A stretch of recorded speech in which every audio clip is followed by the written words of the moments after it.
महाराष्ट्र के राज्यपाल श्रीमान विद्यासागर राव, यहां के जनप्रिय मुख्यमंत्री श्रीमान देवेंद्र फडणवीस जी, केंद्र में मेरे साथी मंत्री श्रीमान वेंकैया जी नायडू, श्रीमान नितिन गडकरी जी, श्री प्रकाश जावड़ेकर जी, सार्वजनिक जीवन में जनप्रतिनिधि के रूप में जो 50 वर्ष पूर्ण करने जा रहे हैं, ऐसे आदरणीय शरद पवार जी, महाराष्ट्र सरकार के मंत्री श्री दिलीप कांबले जी, श्री गिरीश बापट जी, संसद में मेरे साथी श्री अनिल शिरोले जी, श्रीमान श्रीरंगप्पा बाराने जी, श्रीमान शिवाजीराव पाटिल जी, सुप्रिया जी, पुणे के मेयर श्री प्रशांत जगताप जी, पीसीएमसी के मेयर श्रीमती शकुंतला जी, मंचस्थ सभी महानुभाव और विशाल संख्या में पधारे हुए सभी पुणे के भाई और बहनों,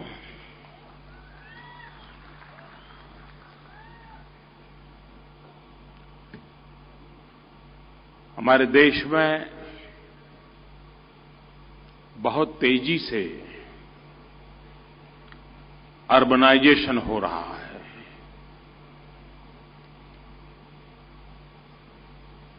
अब कितनी ही व्यवस्था करें, लेकिन जिस गति से शहरीकरण हो रहा है, हमारे लिए बहुत अनिवार्य हो गया है कि हम दो दिशा में काम करें।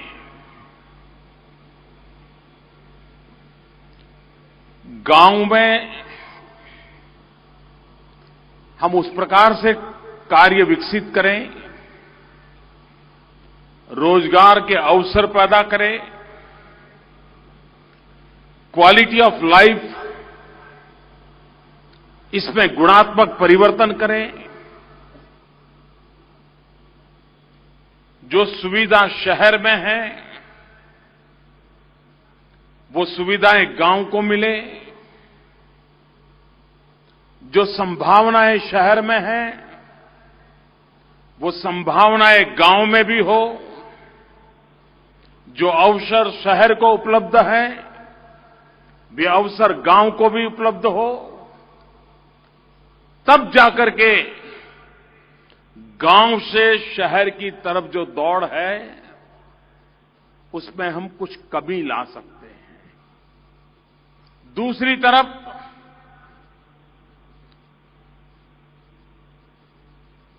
अगर हम टुकड़ों में सोचेंगे, अभी अभी जीत करके आए हैं, 5 साल में कैसे फिर से चुनाव जीतना, इसी दायरे में अगर सोचेंगे तो हम कभी भी शहरों के सामने जो चुनौतियां खड़ी हो रही है उन चुनौतियों को कभी भी पार नहीं कर पाएंगे। और इसलिए तत्कालीन राजनीतिक लाभ हो या न हो, 25 साल 30 साल के बाद हमारा शहर कैसा होगा, कितनी मात्रा में पानी की जरूरत होगी, कितने स्कूल लगेंगे, कितने अस्पताल लगेंगे, ट्रैफिक कितना बढ़ेगा, उसकी क्या व्यवस्था होगी, इस लंबी सोच के साथ अगर हम शहरों के विकास का प्लानिंग करेंगे तब जाकर के ये तेज गति से जो शहरीकरण हो रहा है उस चुनौतियों को हम पार कर सकते हैं। दिल्ली में जो सरकार है उसने जिसे आपने जिम्मेवारी दी है और इसलिए हमने हमारी कार्यशैली तत्कालीन लाभ के बजाय एक स्थायी परिवर्तन की ओर बल देने वाली बनाई है। हमने गांवों के लिए योजना बनाई है रर्बन मिशन। ये रर्बन मिशन ऐसा है जिसमें वो गांव जो धीरे धीरे शहर बनते चले जा रहे हैं, देखते ही देखते जनसंख्या बढ़ रही है, बड़े शहरों के 20-25 किलोमीटर के रेडियस में है।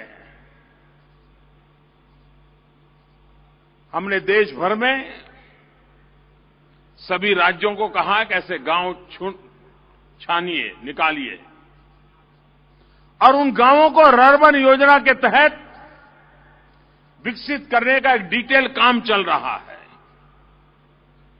जिस रर्बन मिशन का सीधा साधा अर्थ है, आत्मा गांव की हो, सुविधा शहर की हो।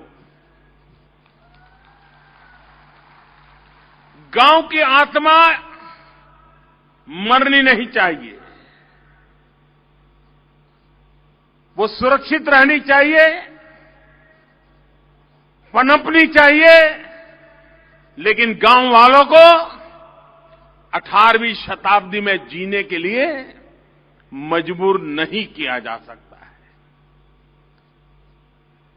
और इसलिए हमने एक रर्बन मिशन के तहत देश भर में सैकड़ों गांव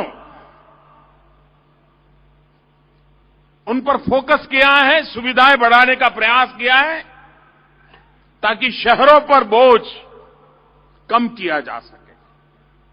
दूसरी तरफ शहरों में बड़ा बदलाव लाने का काम, और बदलाव की एक पहली आवश्यकता होती है इंफ्रास्ट्रक्चर। ज्यादातर हमारे देश में इंफ्रास्ट्रक्चर की प्रति उदासीनता रही है। अभी इतने से चल जाएगा तो इतना ही रोड बनाओ और बाद में जब रोड चौड़ा करना है तब तक लोगों ने एंक्रोचमेंट कर लिया होता है और फिर कोर्ट कचहरी का मसला चलता है। 25-30 साल तक कोई मेल ही नहीं बैठता है। हमने ऐसे ही चलाया है। पानी के नल डालेंगे, जब तक पानी का नल डालने का पूरा हो जाएगा पाइपलाइन का, तब तक वहां जनसंख्या इतनी बढ़ जाएगी कि वो पाइपलाइन की साइज छोटी पड़ जाएगी। फिर प्रश्न आएगा बड़ी पाइपलाइन कैसे डाले। यानी हम विकास के उस मॉडल को लेकर चले हैं जिसके कारण हम तत्कालीन लाभ वो तो अनुभव करते हैं, लेकिन ऐसी व्यवस्थाएं विकसित नहीं करते कि आने वाले दिनों में आने वाले कितने बोझ होने वाला है उसका भी हम सॉल्यूशन निकालें। हमारी कोशिश है आज पूरे देश में एक साथ 50 से ज्यादा शहरों में मेट्रो की दिशा में आगे बढ़ने का प्रयास है।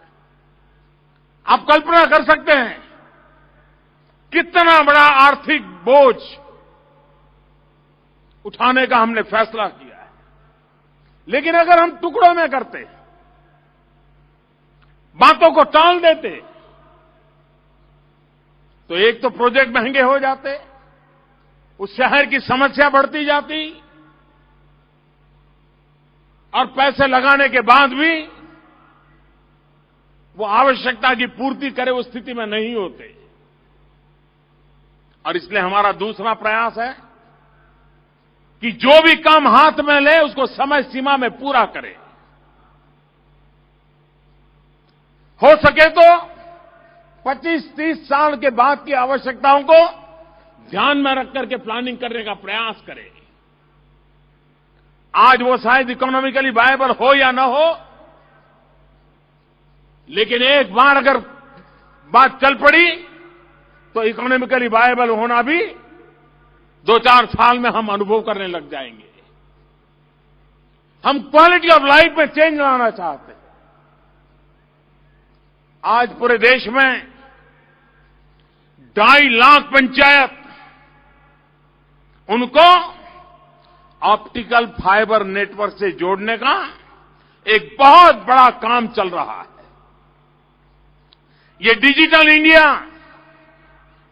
ये सिर्फ शहरों के लिए नहीं है, संपूर्ण हिंदुस्तान को जब तक हम आधुनिक व्यवस्था और विज्ञान के साथ नहीं जोड़ेंगे तो हम देश को आगे नहीं बढ़ा सकते। एक जमाना था जब इंफ्रास्ट्रक्चर की चर्चा आती थी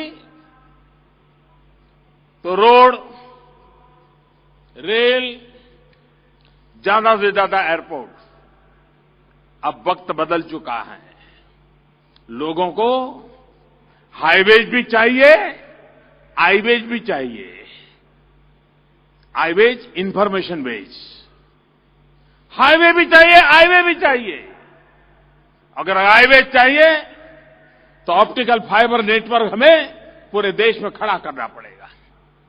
पहले पानी का नल लग जाए, पानी का पाइपलाइन लग जाए तो लोग खुश हो जाते थे। आज लोगों का कहना है कि साहब हमारे यहां गैस की पाइपलाइन भी लगनी चाहिए।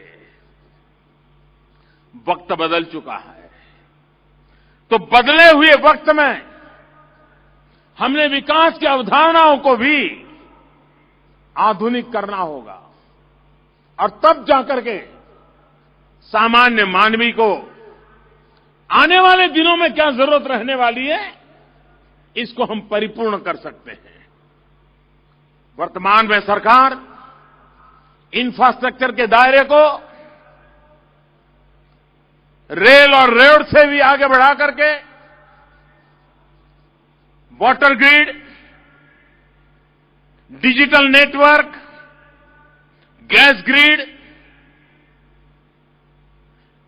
स्पेस के साथ सीधी टेक्नोलॉजी का संपर्क।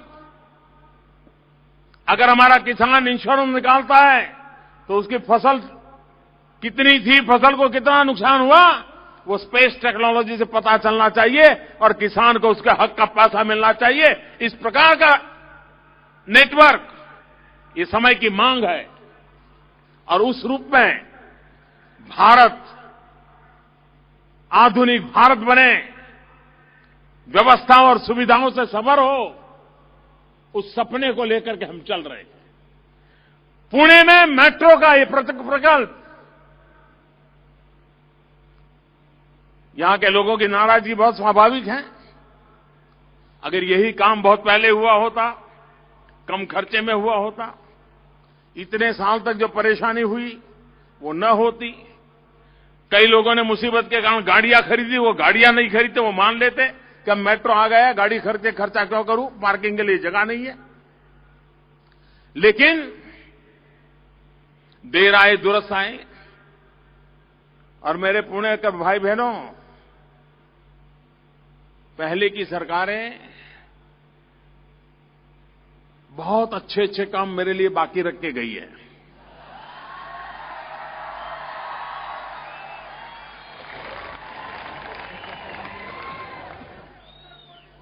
और इसलिए ये अच्छे काम करने का मुझे अवसर मिल रहा है। मुझे आज पुणे में इस कार्य हेतु आपके बीच आने का सौभाग्य मिला। मुझे मालूम नहीं है जगताप जी कितने खुश हैं, क्योंकि पॉलिटिकल कारणों से कभी खुशी हो तो भी जाहिर करना जरा मुश्किल हो जाता है।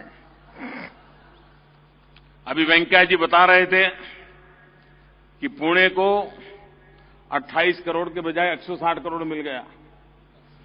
अब चुनाव आने वाले हो, म्युनिसिपैलिटी के पास 160 करोड़ रुपए आ जाए, क्या कुछ नहीं कर सकते हो?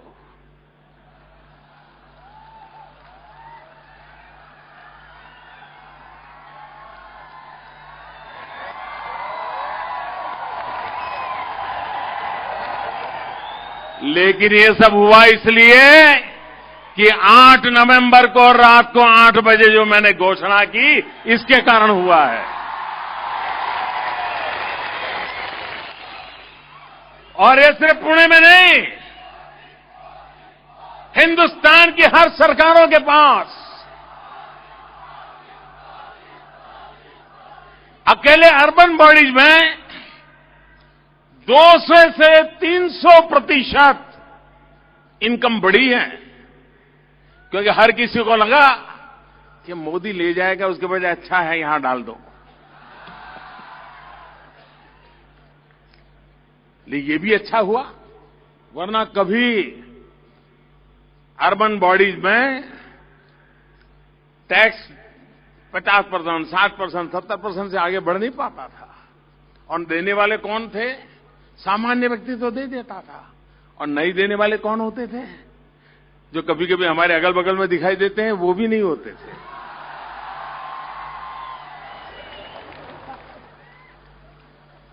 अब क्योंकि जिनकी ज्यादा पहुंच होती है, वो कानून नियम तोड़ने का आदी हो जाता है।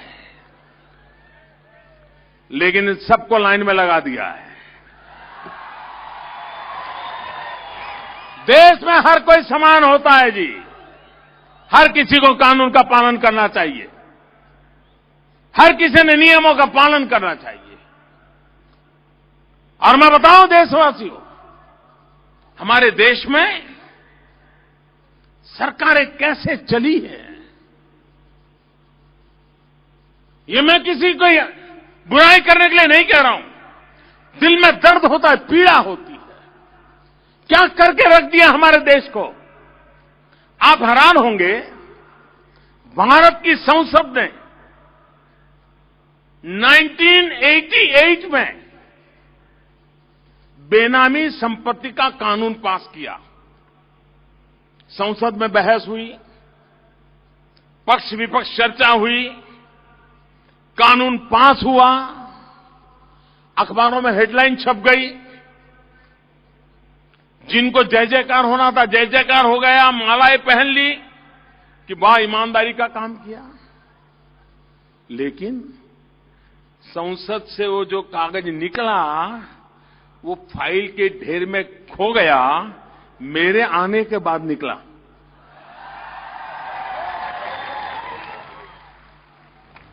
उसका नोटिफिकेशन नहीं हुआ, कानून लागू नहीं किया गया। अगर 1988 में उस समय जो संसद में बैठे थे, जिन्होंने इतना बड़ा महत्वपूर्ण निर्णय किया, अगर उस सरकार ने लागू किया होता, तो आज बेनामी संपत्ति के नाम पे जो देश में पाप बढ़ा है, वो बढ़ता क्या? देश बचता कि नहीं बचता? ऐसा ऐसा पाप करके गए हैं। अब आप मुझे बताइए, मैं भी ऐसे ही चलने दूं कि ठीक करूं? जरा जोर से बताओ, ठीक करूं? तो जैसे अभी देवेंद्र जी ने आपसे लाइट करवाई थी, फिर से एक बार लाइट करके बताइए।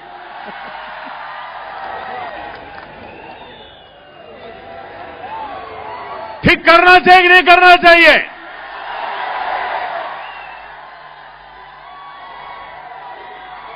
देश को तबाह होने की जो बातें चल रही, उसको रोकनी चाहिए कि नहीं रोकनी चाहिए?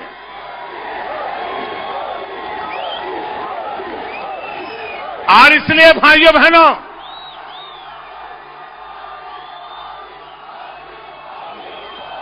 अगर समय पर देश में बीमारियों का उपचार किया होता, तो आज मुझे ऐसे कठोर कदम नहीं उठाने पड़ते। आज से 40 साल पहले जो काम करने चाहिए थे, वो काम किए होते, तो आज मेरे देश के 125 करोड़ ईमानदार लोगों को कतार में खड़ा नहीं रहना पड़ता।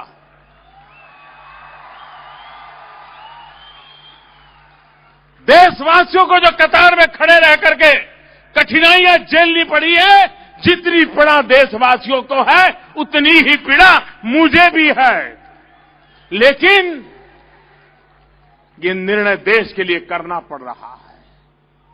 जिन लोगों ने निर्णय नहीं किया, उन्होंने देश का भारी नुकसान किया है। मैंने देश को बचाने का वादा आपको किया था और इसलिए मैं आपके आशीर्वाद से आज एक कठोर कदम उठा रहा हूं।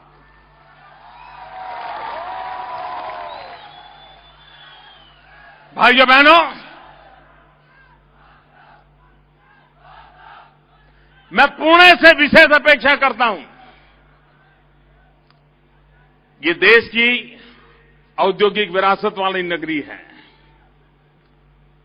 ये शिक्षा का भी धाम है और बहुत जमाने से अगर काशी में विद्वान होते थे तो पुणे भी विद्वत्ता के लिए जाना जाता था।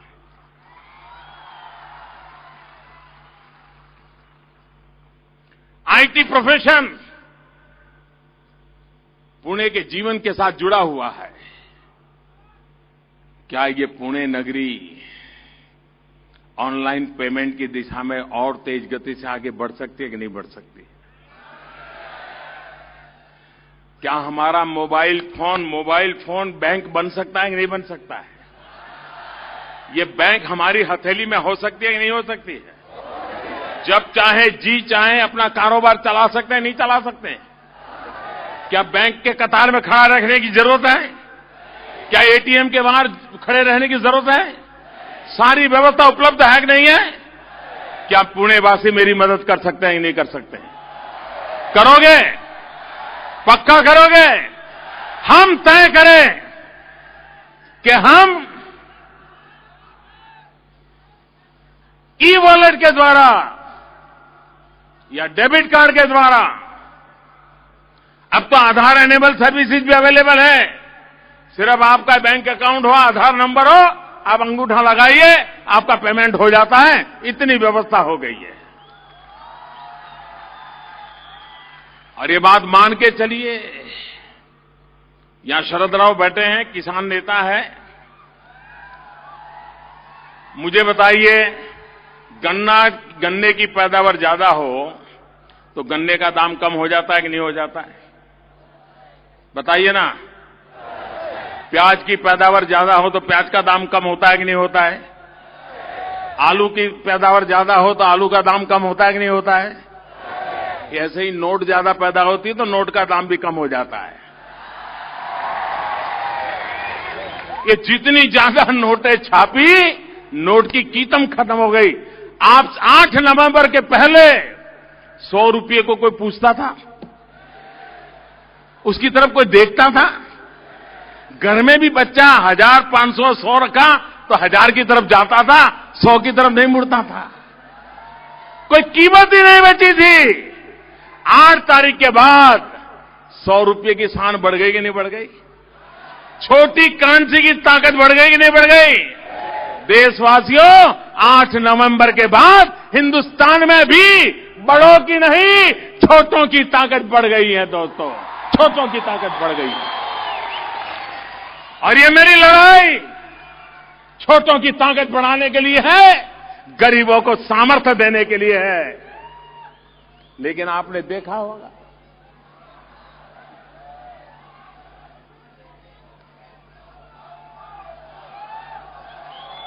कुछ लोगों को लगा कि सब सरकारें तो ऐसी ही होती हैं, पहले थी वैसी ये होगी।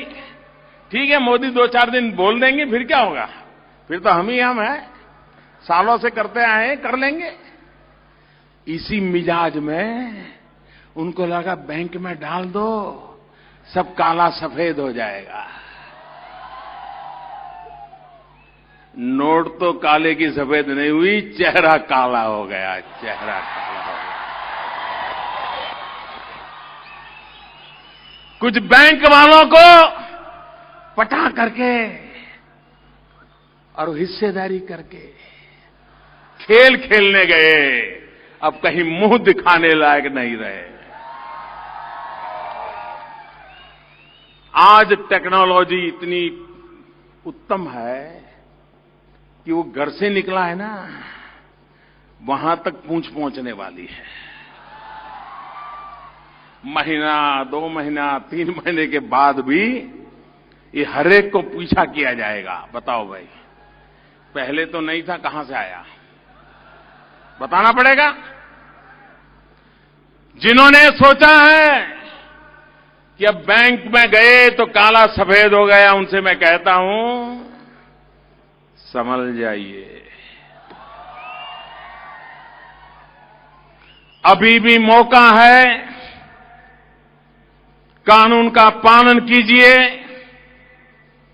गरीबों के हक का जो है वो लौटा दीजिए। अब बचने की संभावना बची नहीं है।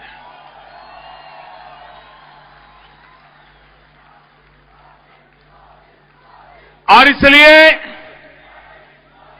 ये पुणे की धरती से मैं हर किसी को कहना चाहता हूं, अभी भी वक्त है। आज भी नियम ऐसे हैं जिससे आपकी मदद हो सकती है। सही रास्ते पर आ जाइए, जिंदगी भर चैन की नींद सो जाइए, कोई चिंता का विषय नहीं रहेगा। और अगर नहीं आए तो मैं कम से कम सोने वाला नहीं हूं।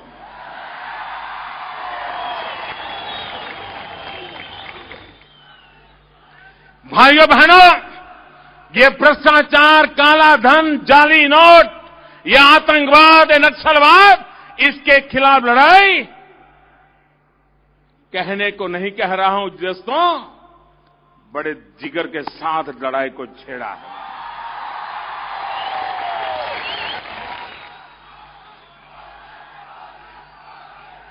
और 125 करोड़ देशवासियों का मिजाज देख करके मैं विश्वास से कहता हूं, ये मुट्ठी भर ताकतें जो देश को बांध में रख करके अपनी जी चाहे मर्जी करते थे, वो वक्त चला गया है। अब इस देश में बात चलेगी तो 125 करोड़ देशवासियों की चलेगी। अगर इस देश में आवाज उठेगी तो 125 करोड़ देशवासियों की आवाज उठेगी। उस आवाज को मुट्ठी भर लोग अब दबा नहीं पाएंगे। इस बात को लेकर के मैं निकला हूं दोस्तों। और इसलिए मैं देशवासियों का आभारी हूं। और मैं बताऊं, मैंने पहले ही दिन कहा था 50 दिन तक तकलीफ होने ही वाली है। और मैंने तो ये भी कहा था बढ़ने वाली है। लेकिन 50 दिन के बाद ईमानदार लोगों की तकलीफ कम होना शुरू हो जाएगा और बेईमान लोगों की तकलीफ बढ़ना शुरू हो जाएगा। आप देखेंगे, आपको पता चलेगा। वो वैसे भी अभी देख रहे हो, बड़े बड़े बाबू जेल जा रहे हैं, बड़े बड़े लोग जेल जा रहे हैं, बैंकों के अनेक लोग घर चले गए, छुट्टी हो गई, और कुछ जेल भी चले गए। भाइयों बहनों, बड़ी सोच समझ करके देशवासियों के प्रति पूरा विश्वास रखते हुए जो कदम उठाए हैं, देश सफल होकर रहेगा, ये मेरा विश्वास है। मेट्रो का काम तेज गति से आगे बढ़े। और जब महाराष्ट्र का चुनाव चल रहा था तब मैंने महाराष्ट्र को कहा था, मैंने कहा देखिए 15 वर्ष से ये महाराष्ट्र की गाड़ी गड्ढे में फंसी हुई है। अगर उसको निकालना है तो डबल इंजन की जरूरत पड़ेगी। एक दिल्ली का इंजन, एक महाराष्ट्र सरकार का इंजन। और आपने हम पे भरोसा किया, डबल इंजन लग गए हैं। मेट्रो आई कि नहीं आई? तो ये डबल इंजन की ताकत है। तो आपने इस डबल इंजन का अवसर दिया, इसके लिए भी आपका बहुत बहुत आभार, धन्यवाद।